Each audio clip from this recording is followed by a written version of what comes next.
Assalamualaikum warahmatullahi wabarakatuh. Waalaikumsalam. Anak-anak sekalian, gimana kabarnya? Sehat kan? Semoga selalu diberi kesehatan dan tetap jaga kebersihan ya, karena kita di masa pandemi ini dituntut untuk kita selalu menjaga kebersihan.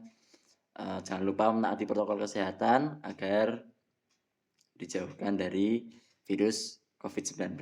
Nah, bertemu lagi dengan saya, Pak Prasetyo Jaksono. Nah, pada kali ini Pak Guru akan menyampaikan materi tentang potensi diri. Tapi sebelum masuk ke materi, marilah kita awali pelajaran pada hari ini dengan berdoa sesuai dengan agama kita masing-masing. Berdoa dipersilahkan. Cukup? Nah, oke. Pak Guru akan menyampaikan materi pada hari ini, yaitu materi tentang potensi diri dan keselarasan bidang studi. Nah, sebentar. Oh iya, sambil menunggu gimana materi yang kemarin? Apakah ada kesulitan dan untuk pekerjaan rumahnya? Tidak. Tidak ya? Tidak. Oke, siap. Pak Guru selalu menghimbau walaupun kita belajar dari secara online, secara daring, saya harap anak-anak sekalian tetap selalu belajar di rumah ya, walaupun tidak dalam pengawasan Pak Guru, kan masih ada orang tua di rumah. Nah, oke. Sudah muncul anak-anakku sekalian? Sudah? Nah, oke.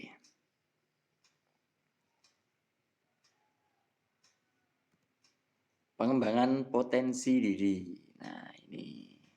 Ya. Oke. Apa sih potensi diri itu? Nah, ada yang tahu nggak di sini? Yuk, siapa yang tahu? Mas Adin? Atau tahu nggak potensi diri itu apa?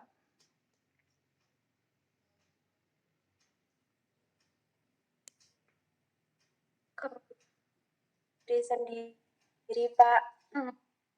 Siapa tadi yang bentar. Oh, Mbak Gita ya. Nah, oke. Suaranya putus-putus. Tapi nggak apa-apa. Oke. Saya terangkan. Itu artinya kemampuan atau kekuatan yang bersifat fisik maupun psikis. Jadi sebenarnya potensi diri di sini adalah suatu modal awal dan modal dasar untuk anak-anak sekalian mengolah atau mengenali dunia sendiri. Nah, ini potensi diri adalah semua kekuatan, kelebihan, kecakapan yang dimiliki oleh seseorang, baik yang dibawa sejak lahir secara genetik maupun yang diperoleh dari pengalaman dan pelajaran pendidikan. Jadi, potensi diri ini modal dasar anak-anak sekalian untuk mengembangkan diri kalian menjadi seorang pribadi yang lebih baik lagi.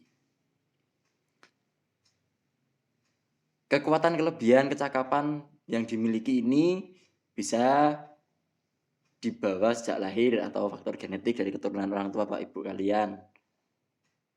Misalnya ada yang bapak ibunya seorang guru. Nah, itu mungkin juga anak-anak sekalian juga dapat berpotensi besok kalian bisa menjadi seorang guru seperti ayah atau ibu kalian.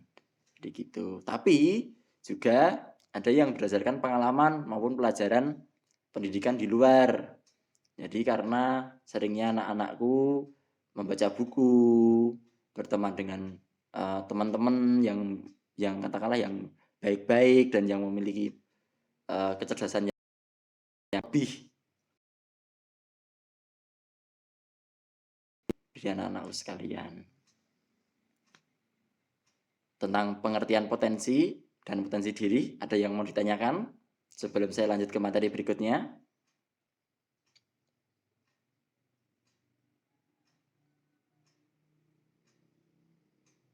Lanjut, Pak. Lanjut. Oke. Nah, potensi diri ini ada dari potensi fisik. Misalnya terdiri atas ini, silakan dibaca ya. Keadaan jasmaniah, ukuran, bentuk, dan penampilan fisik. Kualitas indrawi, daya tahan tubuh, kesegaran, kebugaran, kesan. Nah, jika potensi ini dimiliki oleh anak-anak sekalian, seumpama Mas Adin itu memiliki potensi fisik yang bagus, nah itu bisa jadi Mas Adin itu calon binaragawan atau calon atlet. Nah, gitu. Jadi potensinya Mas Adin di bidang olahraga. Ataupun kalau memiliki ketahanan yang bagus, nah itu nanti bisa masuk ke pendidikan militer dan sebagainya. Nah, kemudian ada potensi non fisik. Ini antara lain ada intelijensi. Intelijensi itu kecerdasan, bakat, minat, hobi, ciri atau sifat kepribadian, kemantapan emosional, ada juga motivasi, sikap, kreativitas, dan daya tangkap. Nah, jadi ini lebih ke intelijensi atau kemampuan berpikir dalam mengolah suatu ilmu. Jadi seperti Mbak Marisa, seumpama Mbak Marisa memiliki potensi atau bakat menyanyi karena suaranya bagus. Nah, itu kan dari bakat ataupun hobinya Mbak Marisa. Nah, itu bisa dikembangkan. Dikembangkan jadi sebuah jalan ataupun potensi di masa depan yang bisa digunakan untuk memenuhi kebutuhan hidup. Itu bisa. Jadi awal dari hobi, bakat, terus jadi hobi, terus itu bisa menjadi sebuah pekerjaan yang tetap. Itu bisa. Nah, kemudian ada potensi kecerdasan emosional. Jadi kecerdasan dalam mengatasi kesulitan-kesulitan dan potensi keimanan atau kecerdasan spiritual. Nah, berarti orang yang atau anak-anakku yang agamanya kuat, ini ada Mbak Gita. Nah, itu Mbak Gita kalau imannya kuat, solehah, nah gitu. Itu juga bisa jadi seorang ustazah yang baik. Nah, gitu. Atau mungkin Mas ini ada Mas Laurentius Hanan. Nah, itu yang memiliki kecerdasan emosional dalam mengatasi kesulitan-kesulitan, khususnya spiritual. Nah, gitu. Oke, ada yang mau ditanyakan sampai sini? Anak-anakku sekalian? Belum, Pak, belum. Oh, belum. Oke. Nah, jenis-jenis potensi diri. Bisa dilihat ya, ada kecerdasan intelektual. Kemudian ada kecerdasan emosional.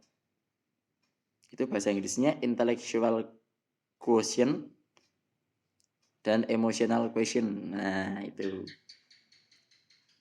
Ada juga kecerdasan spiritual. Nah, kemudian kecerdasan sosial. Ada juga kecerdasan adversity. Nah, adversity quotient. Nah, gitu. Terus ada bakat, kemudian ada minat atau ketertarikan. Nah, ini yang penting anak-anakku sekalian. Cara mengembangkan potensi diri itu ada beberapa cara. Yang pertama dan yang paling mendasar itu sebenarnya setiap manusia atau dari kalian itu memiliki potensi diri masing-masing. Jadi setiap kalian, setiap individu, setiap anak-anakku dilahirkan di dunia ini itu sudah memiliki kecerdasannya di porsinya masing-masing. Jadi jangan insecure atau jangan rendah diri, tapi berbanggalah hati. Kalian memiliki keistimewaan tersendiri di setiap individu. Jadi jangan disamakan oleh orang lain. Caranya bagaimana Pak Guru? Caranya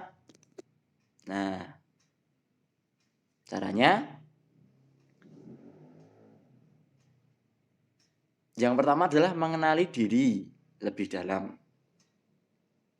Mengenali diri lebih dalam. Maksudnya seperti apa? Nah, jadi anak-anakku sekalian itu harus dapat memahami dirinya sendiri. Apa yang menjadi kegemaran, apa yang menjadi bakat atau condong ilmunya apa.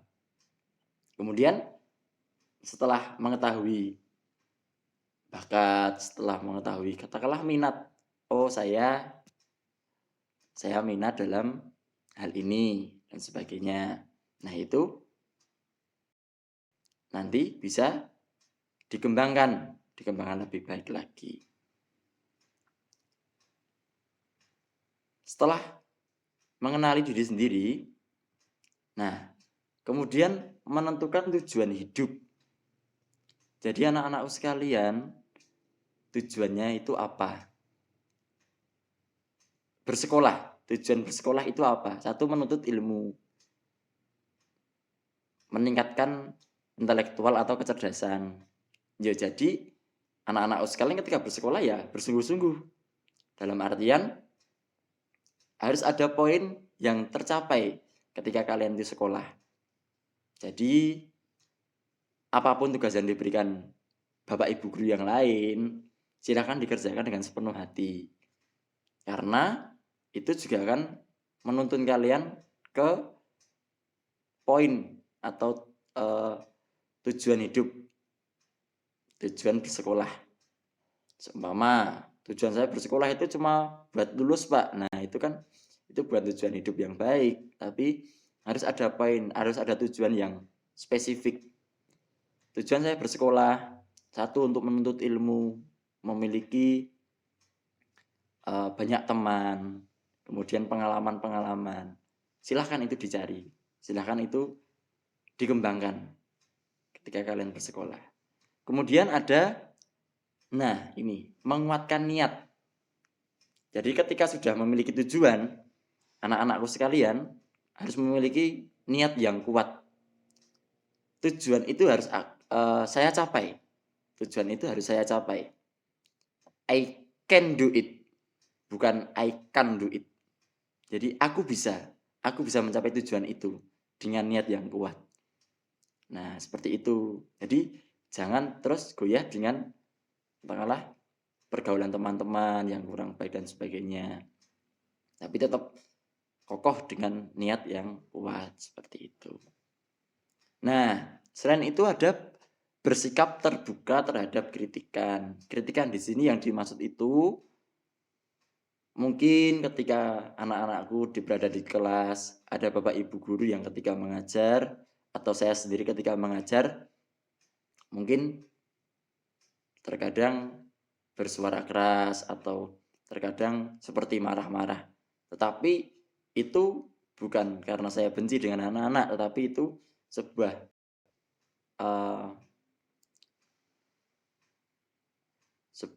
cara untuk saya memotivasi kalian agar lebih bersemangat lagi dalam proses belajar.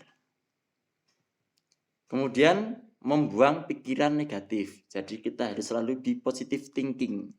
Jadi kita harus selalu berpikiran yang positif. Pikiran yang positif. Kita bisa. Aku bisa. Teman-teman yang lain bisa, kenapa aku enggak? Nah, gitu. Kalau ada yang lebih pintar dari anak-anak sekalian, mungkin anak-anakku merasa seperti itu. Kok dia lebih pintar ya? Jangan seperti itu. Buanglah pikiran negatif seperti itu. Oh, dia bisa pintar. Berarti dia belajar. Aku harus lebih giat belajar. Nah, itu menjadi alat pacu untuk kita lebih atau anak-anakku lebih semangat dalam menuntut ilmu. Berpositif thinking. Nah, kemudian berada di lingkungan yang positif. Jadi anak-anakku sekalian kan sudah tahu ketika berada di sekolah, di kelas. Nah, itu bertemu dengan teman-teman yang beraneka ragam. Banyak banget ya teman-temannya anak-anakku sekalian. Nah, silakan berteman dengan yang satu, bergaul dengan teman yang katakanlah sepemahaman dan sepemikiran, satu frekuensi. Jadi memang tapi yang baik-baik, jangan kemudian yang ada teman yang sering membolos, kemudian anak-anak sekalian ikut-ikutan. Nah, itu namanya tidak di lingkungan yang baik. Tapi anak-anak sekalian tetap harus bisa membatasi diri. Jadi teman-teman yang lain membolos, aku nggak mau bolos, aku mau mencari di sekolah lingkungan positif, bergaul dengan teman-teman yang rajin membaca, mungkin dengan teman-teman yang baik. Bukan berarti kemudian menjauhi teman-teman yang katakanlah yang anak nakal-nakal seperti itu, tidak. Semua teman itu baik, hanya berbeda cara mengekspresikan pendapatnya dia atau mengekspresikan apa yang dia rasakan. Jadi anak-anak sekalian bisa menjadi filter untuk diri kalian sendiri, mana yang baik, mana yang buruk, seperti itu. Oke, nah kemudian ada mencoba hal yang baru dan selalu optimis. Seumpama anak-anak sekalian memiliki bakat bernyanyi. Nah, silakan mencoba hal yang baru. Selain mengembangkan bakat bernyanyinya, anak-anakku sekalian juga bisa mengembangkan keterampilan bermusik. Jadi bisa untuk bermain gitar, bermain biola, maupun yang lainnya. Jadi itu juga bisa mendukung atau mendorong dan mengembangkan potensi yang ada dalam diri anak-anak sekalian. Dan selalu optimis, pasti bisa.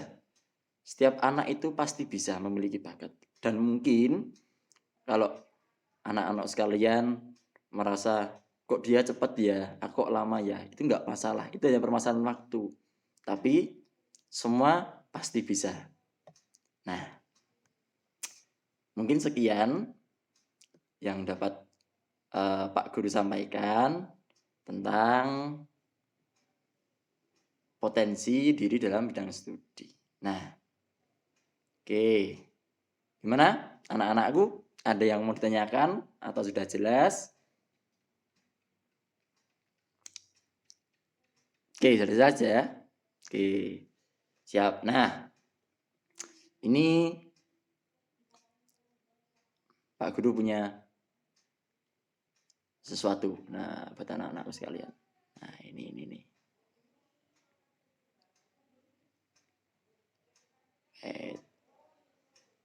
Nah, kita refresh dulu. Nah, refresh. Kita main tebak-tebakan. Nah, wis tebak gambar. Siapa nih yang mau bareng-bareng sama Pak Guru? Tak tunjuk pada yang mau menyalurkan diri. Mas Adin? Halo?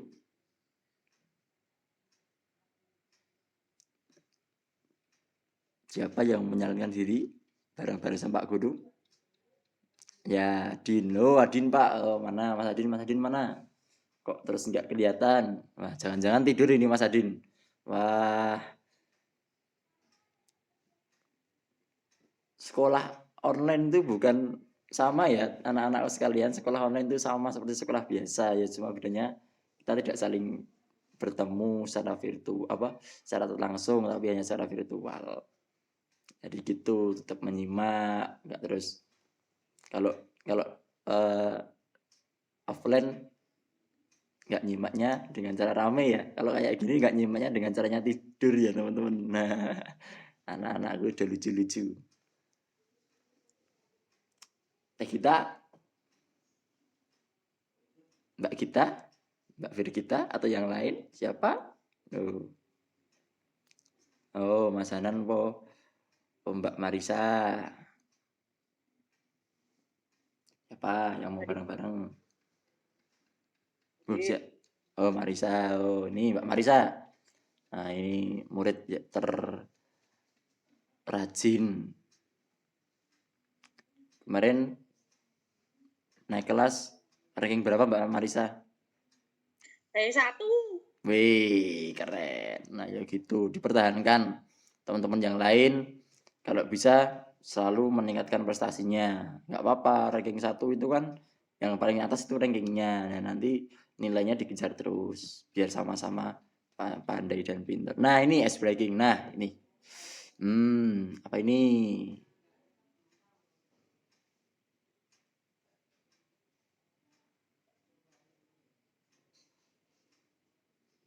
Ini ada gambar apa? Gambar anu Pak, kuda. Pertama kali lihat gambarnya kuda. Terus ada berapa kudanya? Ada 3. Kok bisa? 3. Kuda 3 Pak. Kudanya pelonteng-pelonteng. Itu kuda apa sapi ya? Kok pelonteng-pelonteng? Mbak Marisa pernah Tapi lihat kuda pelonteng-pelonteng, Bob? belum. Oh Tapi iya. kok kepalanya kuda ya Pak? Nah, ini kudanya. Ada berapa ini? Mbak Marisa bilang berapa tadi? 3. 3. 3 apa 4 ya? 3 Pak, 3. Mbak Marisa bilang 3. Oke. Nanti itu Mas Adin ada nggak nih Mas Adin? Lihat apa Mas Adin? Nah, ini murid kalau di sekolah itu cuma rame sama bolos ya, kalau di apa virtual cuma tidur ini Mas Adin ini. Wah. Ayo. Mas Adin. Kok enggak ada? Mbak kita ini gambar kudanya ada berapa?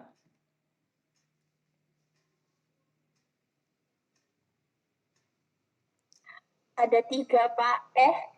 Iya Berapa? kayaknya ada 3. Nanti tak hitung dulu. Eh, 3 kok ngitung carry itu gimana itu? Hanya belum dihitung itu. Oke. Kalau Pak Guru lihat ada 5 ini. Ini 1. Mana tadi? Mana ya? Ini 1. Bentar, tak kasih lihat. Kayak titik biar tahu. Nah. Nih. Kurang besar ya titiknya ya?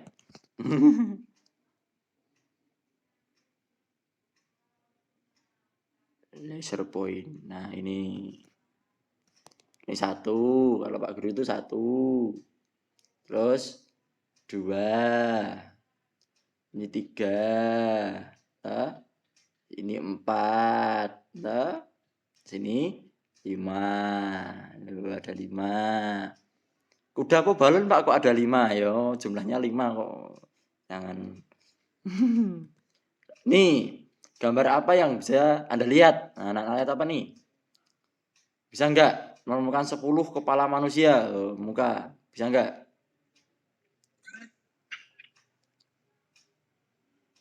Tuh. Gambar orang udah tua.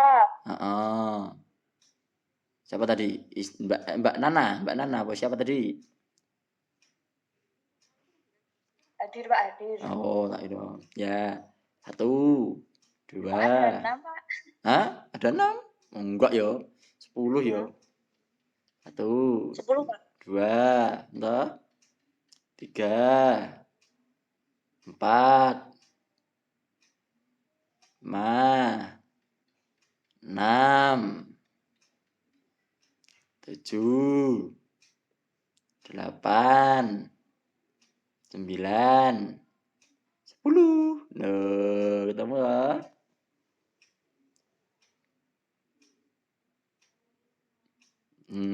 Butuh kejelian itu. Jadi poin dikit-dikit.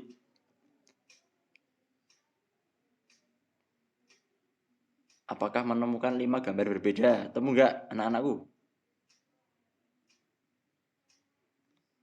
Yang berbeda apa ini?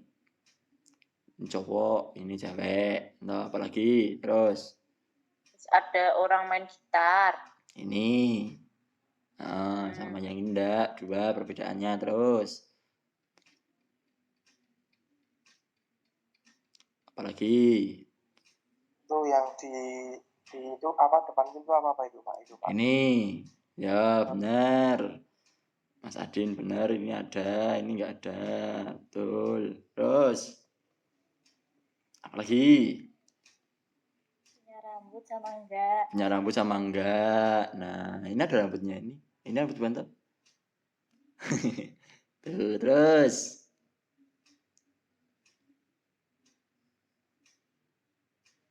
Satu lagi mana? Satu lagi.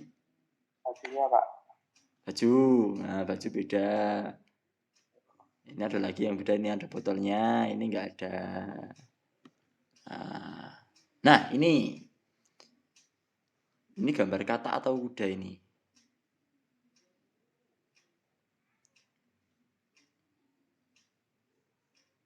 Nah, itu gambar kata. Kata apa kuda? Gambar kata Pak. Kok bisa? Enggak, Pak. Sirahnya di bawah, kepalanya. Iya. Kalau ini apa? Gambar apa ini?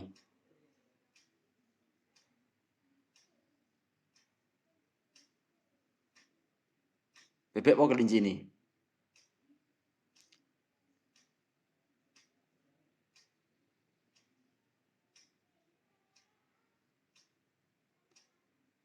Ini gambar bebek. Bukan Pak, itu kelinci. Ya. Nah, kemudian ini loh, berapa jumlahnya kayu? Wah, ini jumlahnya 4. Ini 4 dari Hong Kong, ini 3. Yang satu emang dari Hong Kong, gitu. Nih. Nah, berapa jumlahnya kaki berapa ini? Nah, wah, ini kaki gajahnya enggak di ini berapa? Jumlahnya berapa ini? Kalau umumnya kaki gajah 4, Pak. Oh, bagus, cerdas itu. Kalau umumnya kaki gajah itu 4. Loh, kok bisa 4, Mbak? Yang depan 2. Terus yang belakang 2. Yang kanan 2. Yang sebelah kiri 2. Kan 8. Loh, gimana? Berarti normal gajah ya. Kayak gitu orang itunya, itu konsepnya. Konsepnya gimana? Oh, gimana? Ini yang ranking 1 ini. Gimana ini berapa ini kakinya ini? Kok koyo 5 yo? Berapa ayo?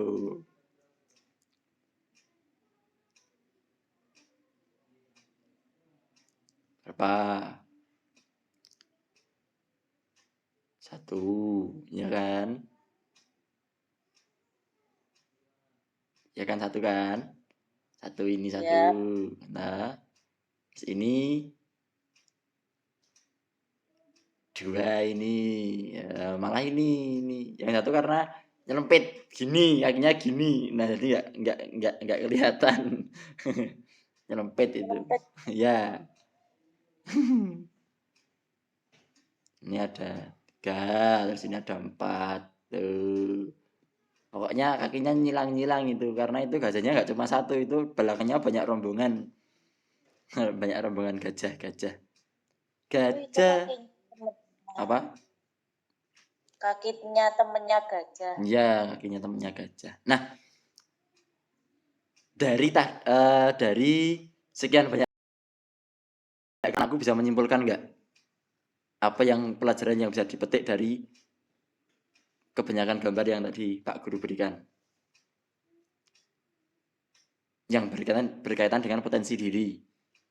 Yo, nyimak enggak?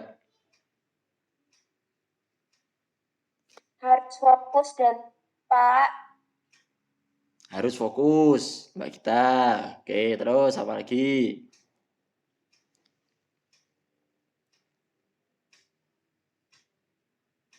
Pak. Teliti, Pak. Teliti sama fokus ya hampir sama. Yang tadi apa? Tadi Mbak Marsha yang ranking 1 tadi.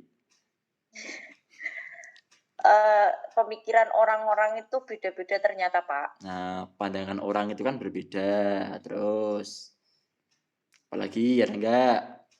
Mbak Nana atau Mas Adin atau Mas Hanan atau Mbak Iya?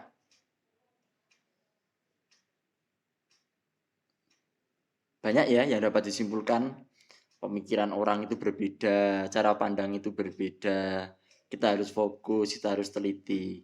Itu kan sama seperti potensi diri manusia. tadi cara-cara menggapai potensi tadi. Kita harus fokus dengan satu tujuan. Kita harus teliti dalam mengerjakan suatu tujuan itu. Jadi kemudian sambungnya yang di Mbak Marisa. Pandangan orang itu berbeda-beda. Iya, pandangan orang itu setiap orang itu berbeda. Tentu berbeda. Nah, maka dari itu kita harus terbuka dalam menerima kritik dan saran, dalam menerima nasihat dari orang lain, bapak ibu guru kita, orang tua kita. Kita harus terbuka dengan itu. Agar sasaran yang kita capai atau tujuan yang kita capai atau potensi diri yang ada di dalam diri kita itu dapat berkembang dengan maksimal. Seperti itu anak-anakku. Nah, sekian materinya. Ini sedikit nanti Pak Guru berikan tugas ya. Ini ada tugas kelompok, yaitu tugasnya adalah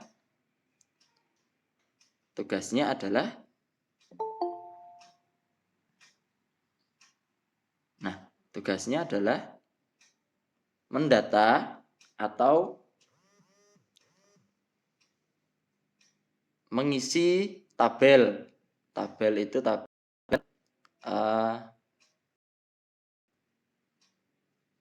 ini tabelnya, tabel tentang kelemahan dan kelebihan. Pertama, ada, bentar, belum keluar ya, share screen.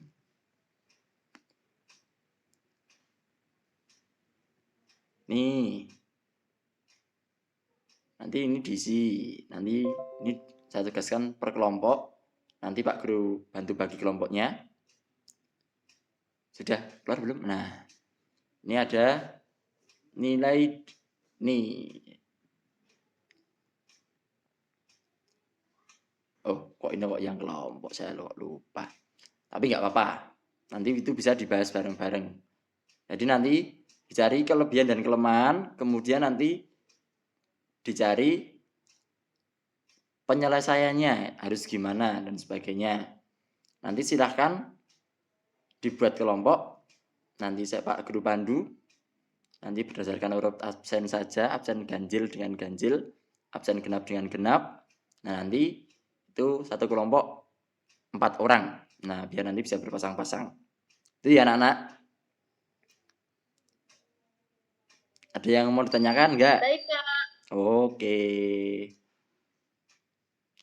Aku Siap. Oke, seperti itu materi dan tugas pada hari ini. Anak-anakku sekalian, terima kasih. Oh iya, nanti jangan lupa nanti saya Pak Guru berikan angket, nanti diisi ya. Nanti diisi angketnya. Nah, oke. Tadi sudah disimpulkan banyak pandangan orang yang berbeda. Terus banyak hal yang dapat mempengaruhi berkembangnya potensi diri dan mungkin halangan dan rintangan dalam potensi diri.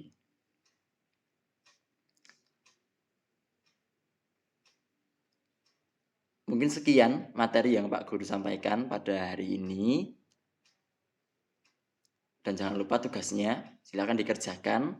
Besok di pertemuan selanjutnya, kita bareng-bareng untuk mendiskusikan pekerjaan yang Pak Guru berikan. Oke. Apakah ada pertanyaan sebelum Pak Guru tutup pelajaran pada hari ini? Cukup, Pak. Oh, cukup. Ada ya. Mas Adin ada? cukup Pak, cukup. Ya, Mbak Marisa, juara satunya tadi? Cukup, Pak. Ya, siap Mbak Tia, Mbak Nana. Ada enggak yang mau tanyakan tentang materi? Tidak, Pak. Tidak. Ya, oke. Terima kasih anak-anakku sekalian. Semoga materi pada hari ini bermanfaat untuk anak-anakku semua. Marilah kita tutup pelajaran pada hari ini dengan berdoa sesuai dengan agama kita masing-masing. Berdoa, saya persilahkan. Alhamdulillahirrahmanirrahim. Terima kasih. Jangan lupa tugasnya dikerjakan, tetap jaga kesehatan, jaga protokol kesehatan tentunya, memakai masker, menjaga jarak, jangan keluar rumah dulu, jangan pergi-pergi dulu, social distancing. Kita bareng-bareng mentaati protokol kesehatan. Cukup sekian dari Pak Guru. Apabila banyak salah, Pak Guru minta maaf. Dan saya akhiri. Wassalamualaikum warahmatullahi wabarakatuh. Waalaikumsalam warahmatullahi wabarakatuh. Yeay. Waalaikumsalam. Terima kasih.